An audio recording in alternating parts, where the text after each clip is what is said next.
Maximum gain.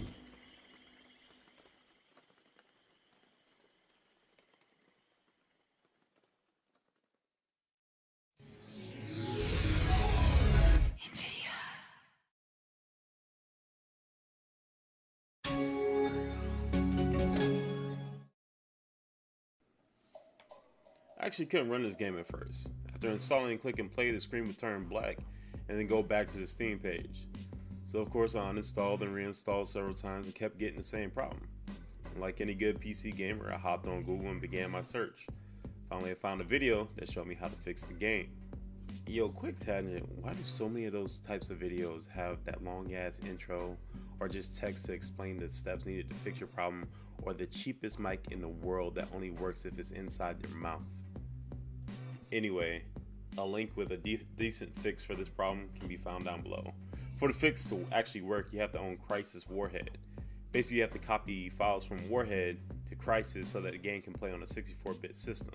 To my surprise, this worked the first time, but lo and behold, there was another issue. As soon as the first map is about to load, the screen goes black again. Now the game doesn't crash, and if you watch the fix video all the way through, it actually explains how to fix it. Not saying that I didn't watch it all the way through the first time, but that could happen. But you have to go into the console menu and input a command that skips you to the first map.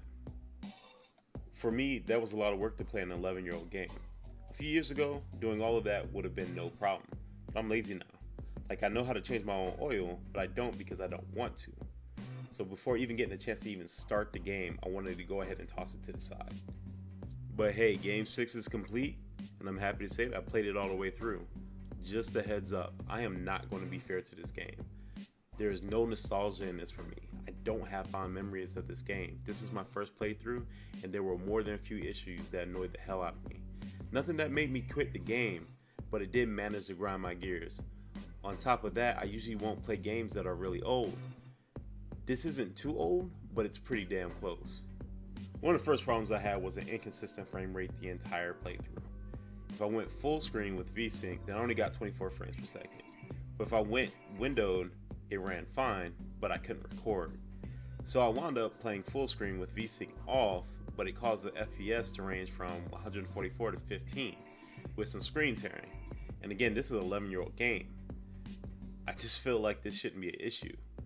Like, I have a Ryzen 7 1800X with 32 gigs of RAM and a 1080 Ti.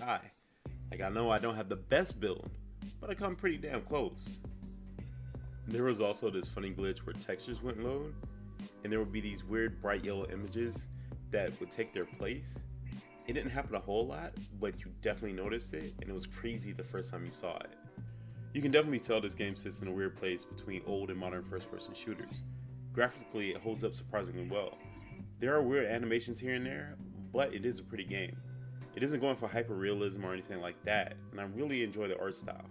So there are restrictions on using the suit abilities that are a little more than frustrating. Only being able to use one ability at a time makes sense from a realistic standpoint. This is a video game, and I'm in a badass super suit. I want to feel like it. Now, the abilities I used the most were maximum speed and armor.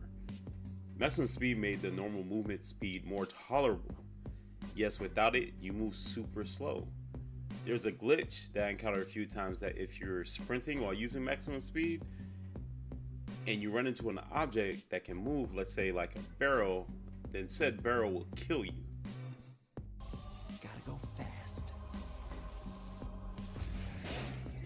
Again, I'm not sure if this was something that was a problem when the game released, but it's annoying as hell. Now, the armor ability saved me more than it should have. I could face take almost all incoming fire. Mind you, I was playing on normals, so you probably couldn't do this on a harder difficulty. But you still had to be careful not to take too many shots from a bunch of enemies. But it was too easy to duck behind cover and let the energy regenerate and get back to shooting. So if you don't know, I'm bad at stealth. So the cloak was rarely used, and maximum power was only used if I had to use it to open up pathways to progress the story.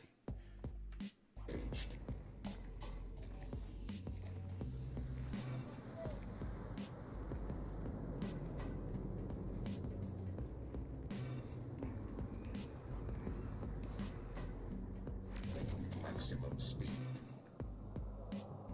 Light it up.